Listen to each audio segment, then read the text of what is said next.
Welcome to the second season of Operational Harmony, balancing business and mental well-being, where we achieve goals without sacrificing peace.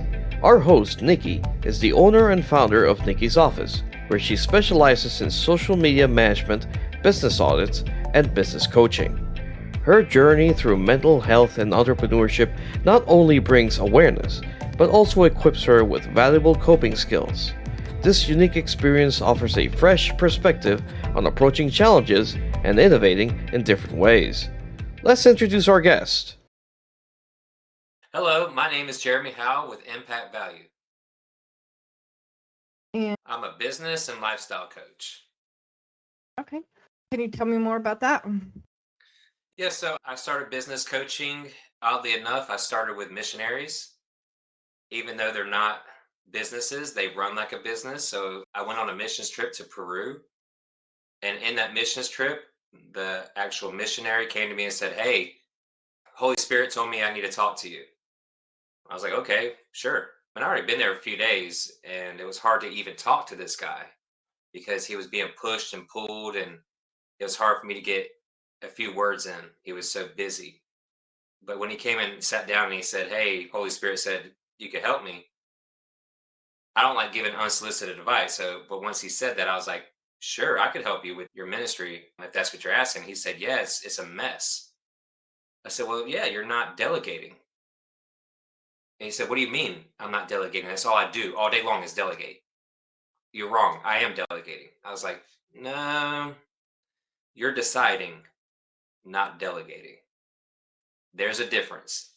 Because if you were delegating, you wouldn't be constantly answering your phone or being pulled this way or being pulled that way, making that decision, putting that fire out." He was like, "Yeah, I see what you mean. So tell me more." And that just kind of spiraled into this really cool. I laid out what I've done for my business with systems, automation, delegation, and a way to free me and my wife up in our business. I applied that to his ministry and it worked beautifully.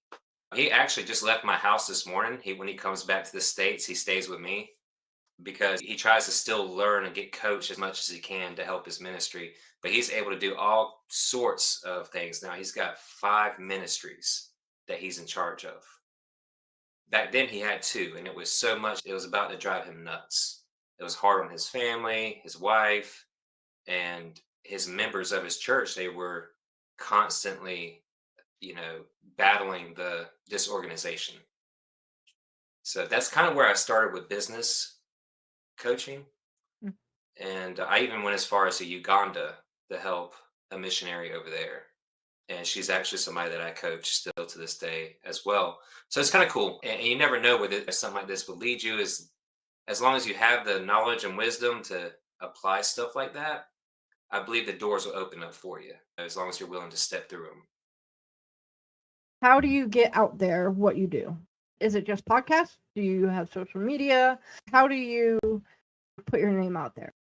Yeah, that's a really good question. So mainly, I love using podcasts to bring the awareness because a lot of people, they don't know me. So that's one way I get the message out. Another way is social media. Social media is a big way, and I've built a community, and I do that through social media. The groups on there, and that's where I find most of the people to introduce into the community. And it's called Moxie Tribe. So Moxie meaning perseverance. So it's the mindset of we're going to persevere together. And something really cool happens. I don't know if you go to networking events or if you ever Mhm. have in the past. I'd rather shoot myself in the foot. I'll be honest with you. That it's all one-sided. So let me explain. I do workshops, these business workshops. I go to the BNIs, or I have in the past, and I go to chamber events. And whenever I get a chance to speak, I'll ask, "Who came here ready to sell?" And everybody in the room raises their hand. Then I'll say, "Who came here to buy?" And all those hands go down real fast. Right? No one's there to buy anything from anybody. They're only there to sell themselves. So this networking group or community, whatever you want to call it, a tribe, it's a tribal mentality of I'm not here to sell myself. I'm here to level you up. I'm gonna use my talents, gifts, and abilities to help people in the room.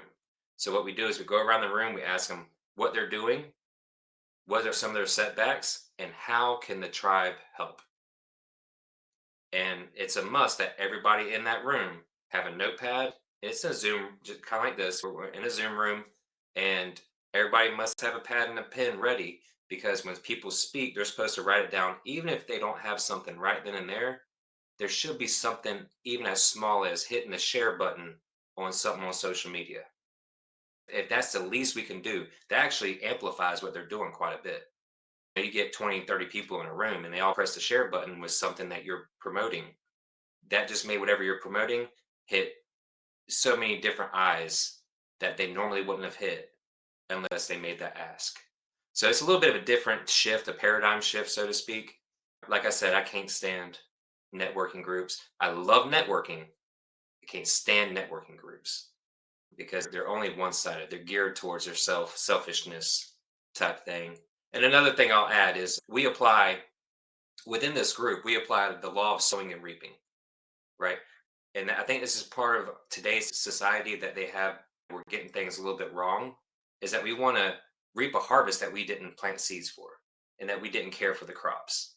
So when going in this room, that's what we're doing first. We're saying, I'm not here to sell myself. I'm here to show my value. I'm here to plant seeds and show my value. And in that, there will be reciprocation. It will come back to me. It might not come back to me from the person that I helped, but it will come back to me. Because when you help somebody, guess what they're now going to see you as? They're going to see you as that go-to person. Once you're known as that within the group, they're going to speak up for you so you don't have to sell yourself. They're going to say, oh, you're going through that problem. Well, Jeremy just helped me with that yesterday. You should book a call with him because he is definitely willing to put himself out there and help you. And that's just like the little paradigm shift that I'm kind of growing this community. And we're already somewhere around 20 people now. And I just started at the beginning of January. So it's already growing and getting some momentum. We meet every week and it's a beautiful thing. It's already international. When I network to help. My business is set up so that I can help. I am getting trouble on my social medias and stuff because they don't have one focus and everybody's like, niche down, you should have one thing that you're doing. I can't do that because it would bore the tears out of me. And I just can't. So like I do social media, I do video editing, I do office management, I do podcasting. So for me, I have trouble getting like viewers or people on my Facebook page because Facebook doesn't know what to do with me. And to be quite honest, I don't know what to do with me most days. So it's understandable.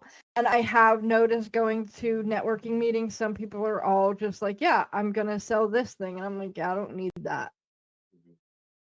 I don't know anybody who does either. Exactly. And we enter those rooms, obviously we're there to connect, but when it's there to connect only to sell, no one likes to be sold to. I don't care if it's something I need. I don't want you to sell it to me. Rather, I would have it be offered, which feels different. And I also teach that within business coaching, that you make the offer, that offer is only going to speak to the people that have that problem that they don't want or results that they want and don't have. It's not going to speak to anybody else in that room. And everybody else in that room is not going to feel like they're being sold to because it wasn't a sales pitch, it was an offer. A little bit of a different paradigm shift as well. I'm all about those small shifts, right? And that's where I do a lot of lifestyle coaching. And I apply this to everything really, but lifestyle coaching, especially that small shifts, small daily shifts impact your life greatly. So I have something that I call the 1% rule. So the 1% rule is you take 1% of your day and you dedicate that to your goal. So you write down your goal. You got to make sure that you have a very detailed on what it is that you want for your life. And I have ways that I pull that out for my clients. And I'll share that with you in a second. But you detail it perfectly. Then what I do is I help them reverse engineer it into daily steps, 15-minute steps. So that's 1% of your day. 14 minutes and 40 seconds is the exact 1% of your day, but we just rounded up to 15. Everybody should be able to take 15 minutes of their day and work towards the life that they actually want. What Mhm. happens is everybody's living a life, or I say everybody, most people on this planet, they're living a life that they don't want, but yet they tell themselves they have to do it. But that's not the truth. The truth is they're choosing it, but they could choose something different. The problem is they don't know what they want. Most of the time, when I ask this question, hey, what is it that you really want for your life? Like if you could wake up tomorrow and every day after that, what is it that you would actually like to do with your life? And they'll look up and, kind of look up and to the right and be like, yeah, I don't really know. I have a vague idea, maybe this or that, but I don't know in detail. So then I ask this question. Okay, so what are the things that you dislike about your life? And then they'll give me a laundry list of things that they dislike or downright hate about their life. So what we do is we do the opposite of that. So we say, okay, you strongly dislike being in traffic every day. What's the opposite of that for you? And I have them tell me. It's none of my opinion. I extract that from them. We put it down and I nail them down to details of their ideal life. Why this is important? Because the next step after that is something I call the 3D blueprint. The 3D blueprint is I take maybe 3 or 4 big goals that they want to have. Experiences are in the first column. So if you want to experience something, we write that down. We already have the details on a separate sheet of paper, but we write that down on the experiences. I want to experience fill in the blank. And the next column is growth. How would I have to grow in order to experience this? What books do I have to read? What kind of courses do I have to take? Night college, whatever. But I have to grow. What do I have to do in order to grow to experience that? And then the third column is contribution. What do I contribute to the world by doing this? So that's what the 3D blueprint is. It gives us an idea in 3 different parts of your life what this experience would do for you and others. And it just helps you kind of think outside the box and think not so much it has you think personally, like what are things do I have to do to experience this? I definitely want to experience this. Oh, but what else would it do for the world by this? Once we do that, I do something called a visual prayer.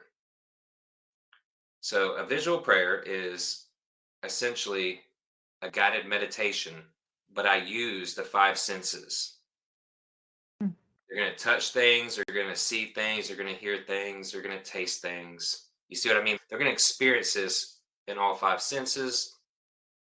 And I usually have a questionnaire that I ask them certain questions like what kind of foods do you like? What kind of fruits, especially because I'm really good at using the fruit.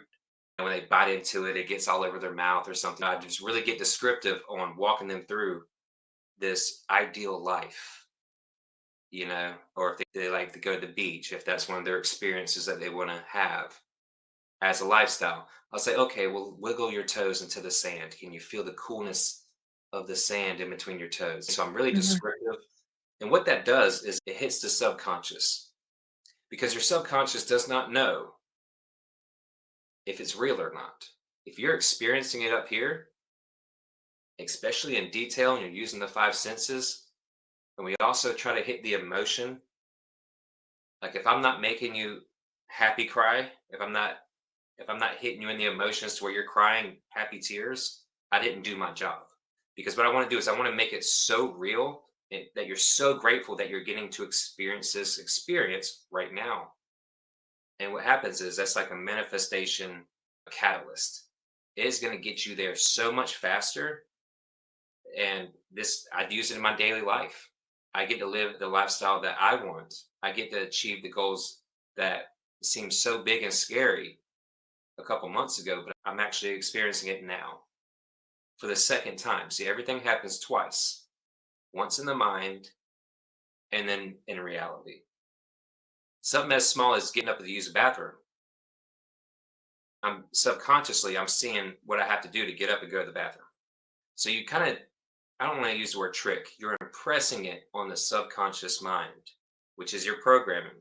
So after this visualization, as long as you believe that you really did that, right, which is hard not to once you hit the five senses and you hit the emotion, as long as you believe it afterwards, we can take daily action to get there. It's just like a recipe. You take daily action, 15 minutes a day. So why would I use 15 minutes a day? It's a way to get you started, because you might do an hour, you might do 2 hours, you might do 4 hours working towards your goal. But if you set 15 minutes as your bare minimum, like I can go above this all day long, but I cannot go below it. It's non negotiable. I am working on my ideal life. So the hardest part for people is the action part, getting started.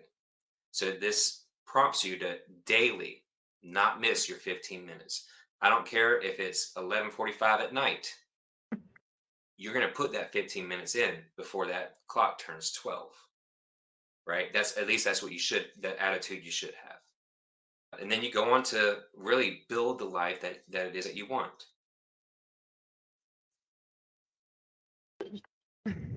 So, when you're doing this coaching, what are some of the most frequent things people don't want in their life anymore? The most consistent, I would say, is working for somebody else. And that's why this goes hand in hand with business coaching as well. Mhm. And this is it. We tell ourselves we have to go to a job that we dislike with people that we can't stand, working for somebody that you'd rather not work for the amount of pay that you want more for your life, right? But yet they keep doing it. And the reason is, and this is why I ask, what do you dislike about your life? The reason I ask that is because we are geared more towards the negative. Mhm. They can tell me in detail what they dislike. It's hard for them to articulate what it is they do want for their life. I'm a master at pulling that out of people. It's not hard to. Once you really start going down that road of designing the life that you desire, it's easy to really play with the imagination and say, oh, I would love to be able to do this and love to be able to do that. And then you make a blueprint for it. And then you visualize it and let it hit the emotion deep down. Emotion is very powerful. It's so you can remember it. That's the biggest reason, is because when you hit it, have an emotional reaction to an experience, it helps you remember it. It locks it in. So that way you're hitting so many areas by doing this of what makes you you, right? So Mhm. your mind, body, spirit. That's what we're all made up of. We neglect two of them primarily. We tend to only focus on the physical, but once you start tapping into the mental and the spiritual, it really does make sense to you. Okay, this is what I want for my life. This is what's going to feel good to my spirit. This feels good to my mind and my body. When you can think three-dimensional like that, it's always the best. And that's why I do the 3D blueprint as well. It helps you think three-dimensionally. Normally, we're all geared towards one dimension. So it kind of forces you to think outside that into what makes you who you really are. Does that make sense? Yes. When you are starting, this is one of the things that I find myself in the habit of asking is, how does it start? So you have this person, however they came to you. How do you start? Like the very first conversation you have with them is probably not, your goals are these, do this, right? So just what does it look like to start with the business side and the lifestyle coaching? Sorry.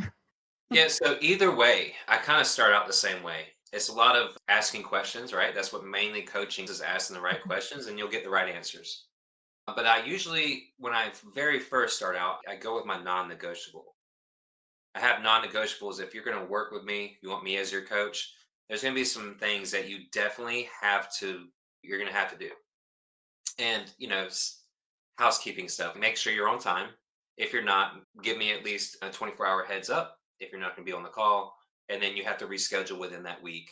Those are some of my non-negotiables within reason. I understand people get sick or things happen, but I try to make sure I keep that standard up front. I'm serious about helping people. I need them to be serious about showing up. They are paying me, so I want to give them their money's worth and then some. So I'm always trying to go above and beyond of what somebody's hired me to do. But one of my main non-negotiables is they have to look at the world in two different ways, and that's it. If they don't, I can't coach them. And those two ways are lessons and blessings. I don't know if you've ever heard this before. It's not just a or a play on words, right? It is a mindset. So the lesson meaning that if something bad happens today, we're not going to cry about it in our sessions. You're going to tell me what you learned. What did you learn from whatever it is that you disliked? Because once you learn a lesson, you're less likely to repeat it. The other one is blessings, and that's kind of self-explanatory. But we don't just say, "Oh, I had a blessing" or whatever. We talk about it. What we also learn from that. What was the blessing? And did you show gratitude at the moment? If not, let's show gratitude now. Because we can skip right over those blessings and miss them. Okay. But what it does is it forces their mind to always look for the good, the silver lining, Hmm. because it's always there. So I'm really big on God's laws, right? So God has laws. The law of sowing and reaping is one of them. But one that people don't even think about or talk about is the law of duality, right? Hmm. The law of duality is if there's an up, there's a down. If there's a left, there's a right. If there's a good, then there's a bad. So if you know that there's a good and a bad in any moment, in any situation, let's focus on the good because it's always there. But short of somebody close to you passing away, let's always focus on the good. Whether that's something bad happened that you perceive that was bad, well, I'm training you to search for the lesson on whatever it was that happened, because that's a positive thing that we can focus on so we don't ever repeat it again, or at least not on purpose. And be honest with you, Nikki, it really helps me whenever some of my clients, they'll start going down that woe is me path, and oh, this happened or that happened, this is why I couldn't do this and this is why I couldn't do that, and I say, hold up, where's the lesson? Hmm. And then it has them like kind of reset themselves and like get their composure. You're right. That's just non-negotiable. I've got to look for the lesson on this. I can't sit here and just wallow in it. I can't stay in this negativity, because negativity is not going to do anything good for you.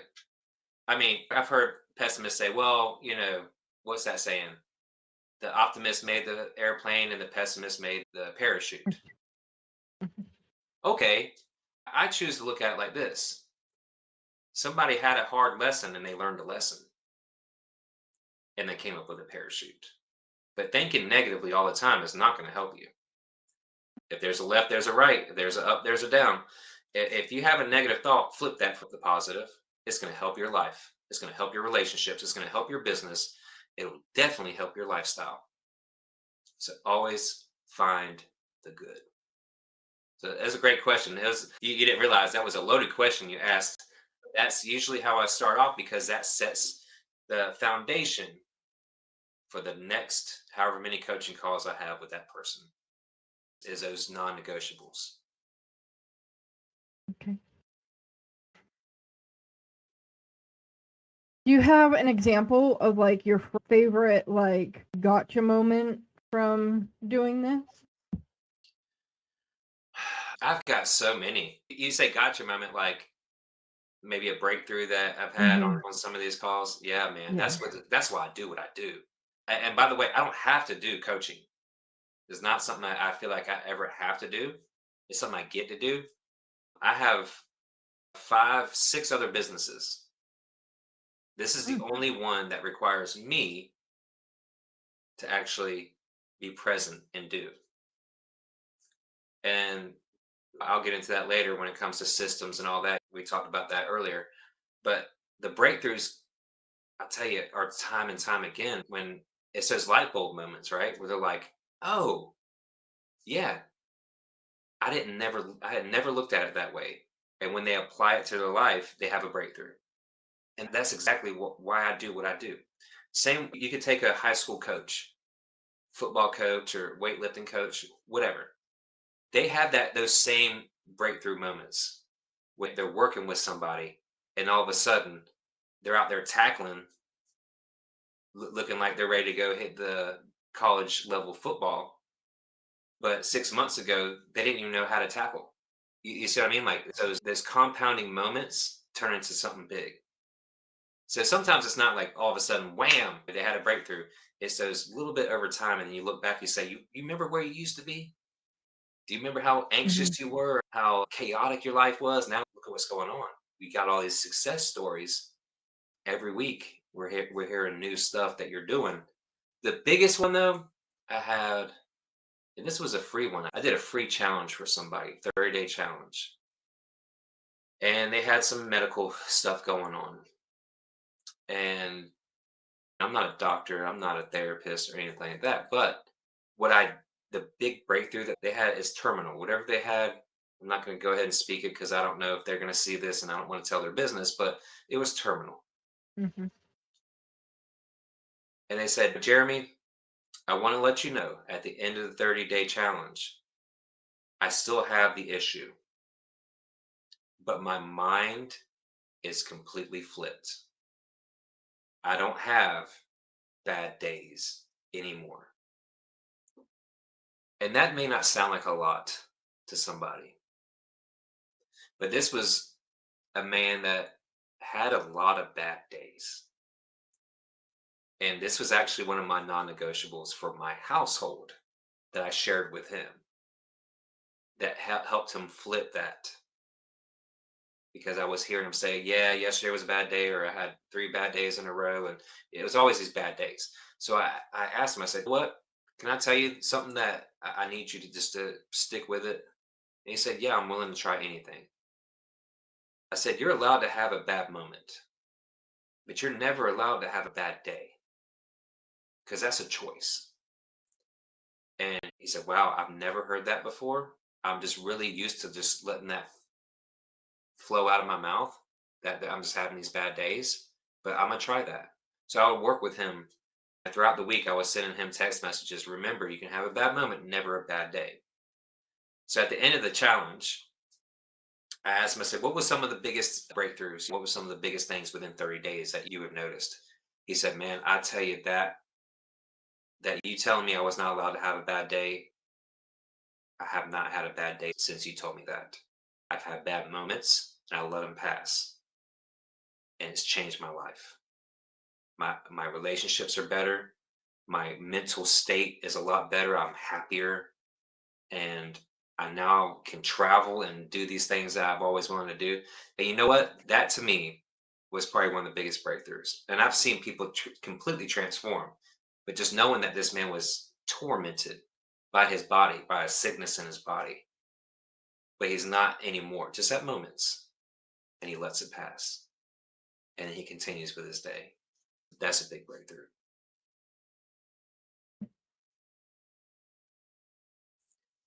I will add that's something that I said it was from my household that's personal to me, because I have a daughter. She's 11, coming up next month. She'll be 11. But when she was about 4 years old, she was in preschool, I think. She came home one day and she said, acting sassy and just like arms crossed, mean face. I'm like, what's going on with you? She said, I'm having a bad day. I said, no, honey, you're not allowed to have a bad day. You're allowed to have a bad moment, but never a bad day. And then she kind of like slowly uncrossed her arms and slowly was like, okay. And she would remind me, if I was to ever let that come out of my mouth, she'd be like, no, daddy, remember, you're allowed to have a bad moment, but you're not allowed to have a bad day. So it's just something near and dear to me. And I try to really, when I hear those keywords, I hear a lot of keywords that are self talk. And I help try to rewrite that story, right? Because what we tell ourselves is ultimately what we'll do. And going back to the visual prayer, that's what I'm trying to really imprint on the subconscious mind is the life that you do want, not what you don't want. We're not going to focus on that no more. So all those areas that I ask them, what do you dislike about your life? The reason why they keep getting it is because that's their focus. They know it with a passion. They know it with detail. So I try to flip that to say, nope, we're going to flip what it is you dislike, and we're going to take the opposite of that, nail down the details, make sure that is what you want, and then we're going to totally use our imagination to create it. Just like an architect building a house. He's got to have details. He's got to know exact measurements if you want that dream house to be built. If you never had a house built, you don't know the process. But if you have had a house built, you know that there's painstaking details that goes into it. Because if you have a light switch on the wrong side, it's going to be an issue, right? There's going to be a problem. Same thing with your ideal life. Why not take the same amount of care, same amount of effort into creating it the life that you do want? Because all day long we're creating the life we don't want. We don't realize it. It's a choice. So you've spoken a couple times about systems. What are those? What are systems? No, what are you? Well, maybe both. I know what systems are, but I'm not sure everybody on the planet does. So Right. maybe a little bit of both. Sorry, systems, and then what are your systems? Because What you are my said you have systems. Yeah, so systems are just anything that's going to help make your business operate or your household. Like you can apply creating systems for your house to make it flow better, right? And small businesses, they don't take the time to take what's up here, their systems, and put it on paper, and then put it in a training manual, and then implement it to a team. And this is part of like when I started working with the missionaries, is this was a new concept to them. I'm like, I've never heard of this before. I'm like, how do you expect your volunteers to know what to do? Well, they asked me, well, if you have 50 of them, they're all 50 going to ask you? I'm like, yeah, I mean, that's what's been going on. Okay, so take what you have in your mind. And I created a template that first day that he said, hey, I need your help. So I made I don't have one, I don't think here with me, but it's basically a whole bunch of circles.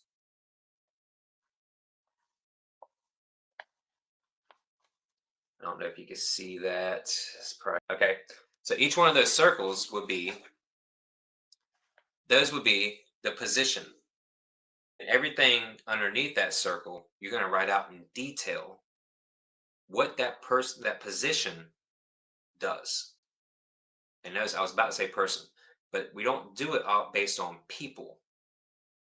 Mm-hmm. Let me explain. You had Sally working in your business for 20 years. She always did the bookkeeping and payroll. But when Sally left, no one knew what to do. She left abruptly, left out in an ambulance, never came back. Now what?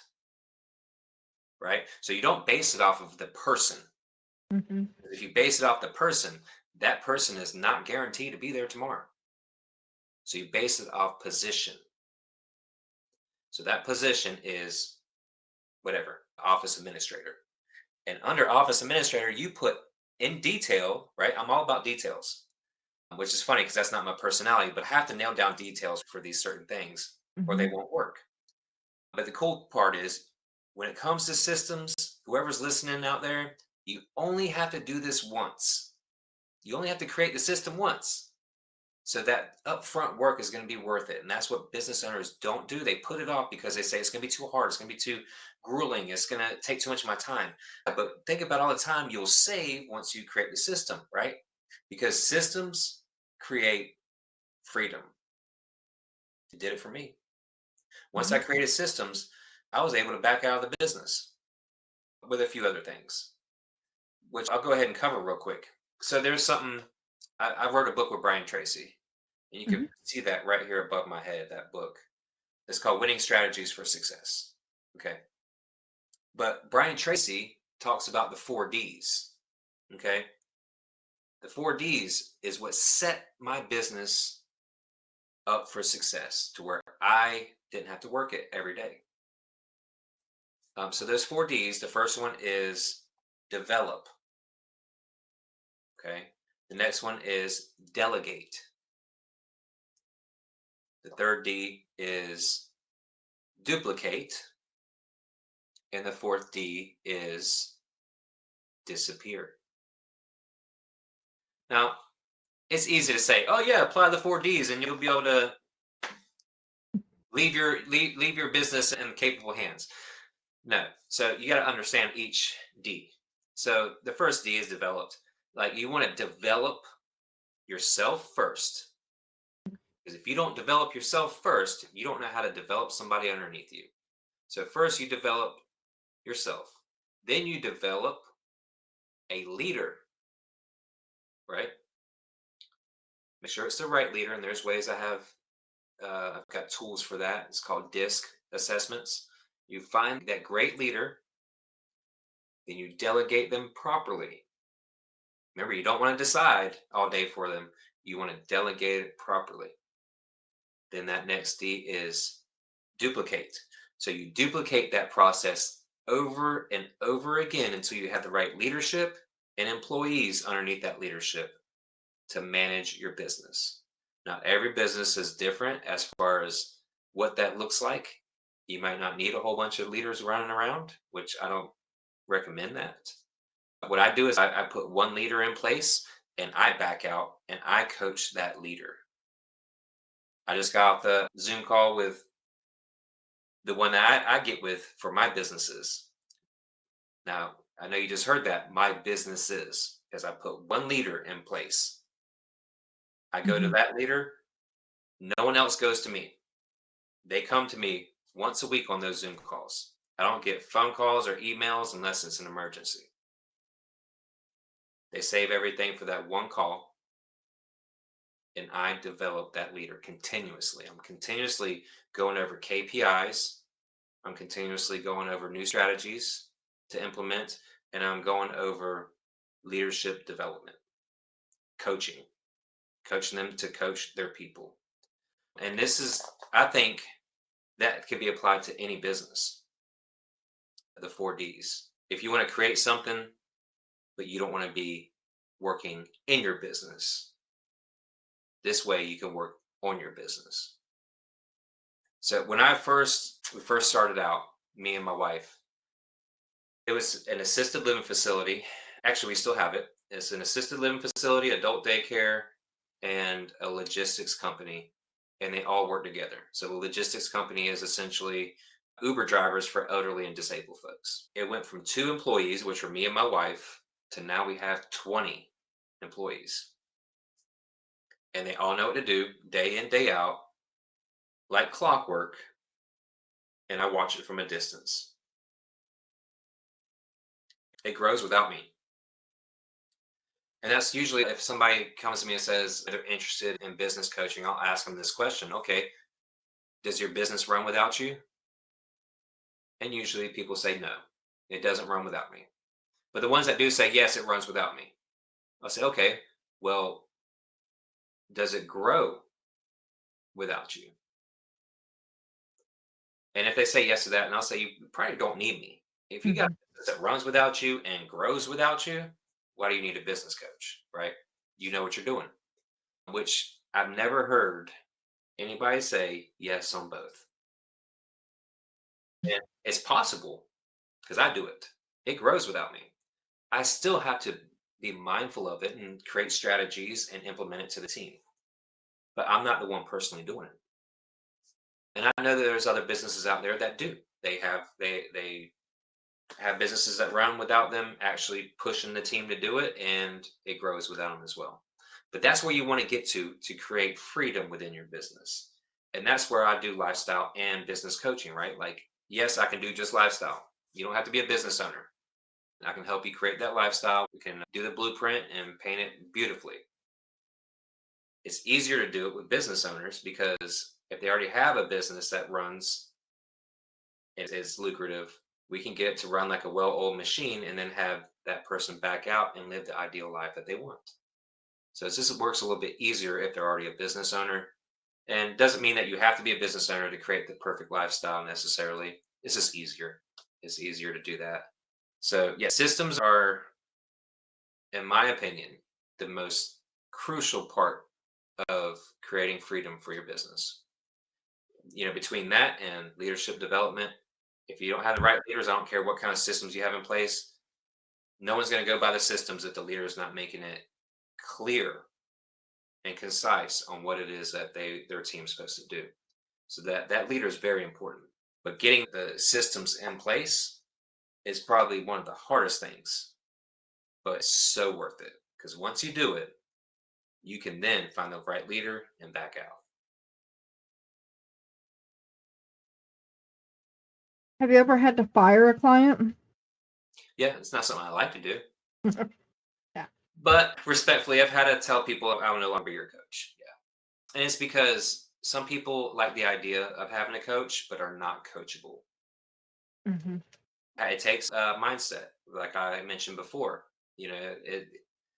And I'd say there's two ways I want you to look at the world: lessons and blessings. But really, when you narrow it down to basic mindsets, there's only two. There's only two mindsets in the world.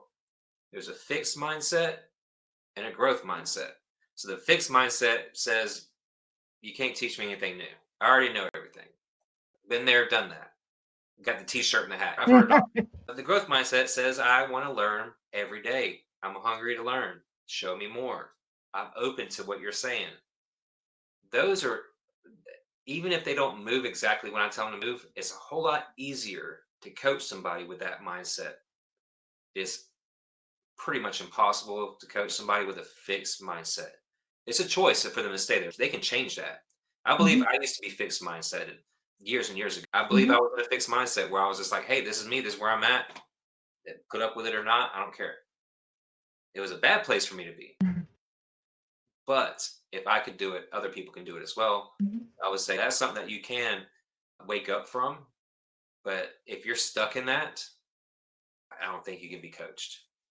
And I've had some folks that hired me as their coach because they heard about the results or they heard that the success I've had in business, and maybe it was ego on their part where they just want to know what I knew and then say that I already know that. I don't know. I don't know what it was, but respectfully, we're not going to go forward with this. I'm a little bit of both mindsets. I have my deep rut that I'm in, like I leave the house on Tuesdays and Sundays and that's it. And I work a lot. But I am very much growth mindset because I am always learning. The people I work for just kind of go, "Hey Nikki, do this." And I go, "Sure. Let me go figure out how." Like, because that's what I do. I make sure I do it differently than you, but I make sure people can work on their business instead of in their business.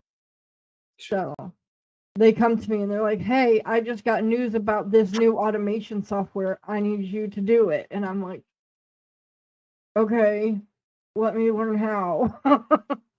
And so I've gotten weird. I mean, I've gained a lot of knowledge that way just Yeah. because learning new software and stuff because of people I'm working with. But I read constantly, although not all of them are for business. But I have a problem too when I come across people who are like, "You can't tell me anything new." I'm like, dude, I can tell me something new every hour of the day. How are you in a place where nothing gets through? It's not. Yeah. And that's ego, right? Ego. And we're made to have egos. God made us that way. Everybody has one. But knowing when to tuck that ego away and say, Mhm. I don't know everything, I think is more courageous, right? Than Mhm. trying to puff your chest up and say, I already know all this. But clearly you're not getting the results. And it's easier to maybe say that. It's harder to tuck your ego away. And it's harder to learn something new. Uncomfortable at times. And I can kind of tell the difference between comfort zone or fixed Mhm. mindset. You said something, you're like, I think I'm a little bit of both. I think you got some comfort zones that you don't want to stray away from, and that's fine, right?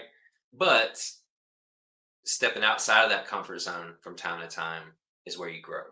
I'm really big on that as well. Comfort zone is a place to go to have your dreams die. Yeah. My comfort zone is more that I feel safer at home. And so I want to stay home and do because I have stuff to do. Like at any time of the day, if you were like, oh, yeah, well, we're going to go to the parade. Yeah, I'm not going out in a big crowd. You have fun with that. I'm going to go do something. Anything that makes me not available to go to a parade or a big event like that. Just because I don't like being around that many people and noise. But me talking to you right now is me out of my comfort zone. I mean, it's not real hard for me to like step out of it. My comfort zone is about this big. All of ours are. That's the crazy part, right? Even the most successful people on this planet, what happened with them is they got comfortable being uncomfortable. That's their comfort zone now, is just really stretching themselves any way they can. That's now their comfort zone. Mhm. It works for them though, because once you get comfortable doing that, I used to hear this and it was God telling me, right? It was God telling me, Jeremy, get comfortable being uncomfortable. And I'm like, what does that even mean? But I understood the more times I stepped out there in ways that made me feel uncomfortable, the more opportunity came to the table, more doors that were open, and more people that I met if I were just to stay in my comfort zone and not leave the house or not do this or do that. We're all creatures of habit. That's habitual, right? So Mhm. what these ultra successful people do is they got really comfortable being uncomfortable. Mhm. And what it is, what I found is that it comes back down to not caring what people think, because that's the Mhm. uncomfortable part is caring what people think most of the time, right? At least when you're maybe public speaking or doing something like this, many different areas of your life where you won't act on something because you're afraid of what your mom will say or your friends, right? Or anybody that's influential in your life. What would they think of me if I was to step out and do that and fail? That's what they're worried about, not succeeding, worried about failing. And it's the cool part is failure is a catalyst to success. Mhm. Failure is part of the process. It helps you, just like the lessons and blessings. It helps you see what not to do when you fail. Failure is not the end. True No. failure is when you stop and you don't try again. You don't learn the lesson and move on. That's true failure, in my opinion. There was that. If at first you don't succeed, try again. I don't remember where I remember that from. That's a R&B artist, right? No, I don't think Yeah, it's a song. I have no idea. I don't yeah, remember where that came from, which is something that I do. yeah. Um, No, but it's true but though. If at yeah. first you don't succeed, brush yourself off and try again. And this is something that when I started going down the personal development road and being successful in business and putting myself out there as a coach, my wife would be like, "You're really going to go talk to that crowd of people out there?" And Oh I'd be yeah, like, thanks for making me more nervous. she was trying to look out for me, right? She wasn't trying to make me nervous. She was like, she was nervous for me. But I just had this ringing in my head: be comfortable getting uncomfortable, right? And I just made up my mind that I'm not going to care what anybody thinks. I only care what I think. Meaning, not in an egotistical way. That if I go out there and I completely bomb in front of these hundreds of people, I'm gonna brush myself off. I'm gonna pick myself up, brush myself off, and go to the next crowd. Right? I'm not gonna let it take a hit to my mission because I have a mission now. Mission driven. I'm out to help people. If that doesn't resonate with some people, or if I mess up while I do it and they all laugh at me, oh well. I'm gonna brush myself off. They're gonna forget about me 5 minutes after I leave the room. Mhm. They're gonna maybe if I screw up really big, they might talk Mhm. about me at dinner later on that night. But that's about the extent of it. They're gonna forget about that. But if I don't try, I don't create the opportunity. to be great. And my wife, she's a planner. I'm not, right? She wants to plan every detail. And remember, I told you, I'm not the detail guy, even though I have to be really good at nailing them down for certain people. I'm not the detail guy. My wife is. So when I go to do something, I don't wait till it's perfect. Imperfect action is better than zero action, right? I'd rather just Mhm. go out there and try my hardest and see what happens. And if I fail at it, it's not true failure, because what I'm going to do is I'm going to learn from it and then come back and do it better. Zig Ziglar has a famous saying that I love. I use this probably on every podcast so far I've ever been on, but I think it's so important what he says here. And it's not just a play on words on this either. He said, you don't have to be great to start, but you have to start to be great. Isn't that beautiful? I've really hung on to that saying. And that's what I tell her when she told me, you're really going to go out there and speak to those people? You don't have to be great to start, but you have to start to be great. And so far, it's worked out, just fine. I'm not going to sit here and say I'm the best public speaker, but I have a story to tell. I have an impact that I want to make in the world. I have a legacy that I'm building. If I don't start now, when will I? And this is what I often ask people: when is the best time to create your lifestyle? 5 years ago. Yeah. When's the second best time? Right now. So let's start creating it, because it's not just going to happen for you. You have to create it. God wants us to be co-creators with Him. He wants you to do the work. He wants you to take the action. He wants you to nail down the details. Share it with Him and trust in Him as you walk it out. It sounds easy. It's really not. It takes faith. Mhm. It takes grit. It takes sweat. It takes some tears sometimes. But if you're willing to step out there and partner with the best person you could ever partner with, which is God, He'll move mountains for you.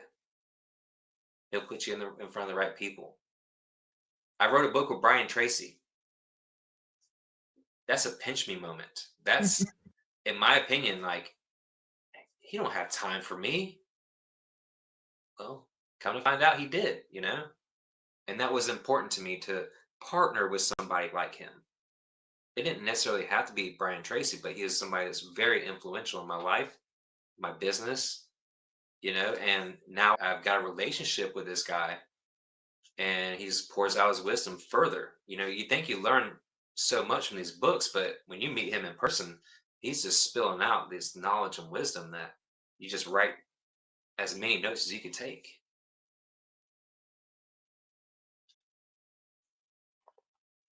Do you have any final thoughts for today? I think that's a good place to leave it, but I do appreciate the opportunity to come on, and you've been a very gracious host, so I appreciate you, and looking forward to connecting further.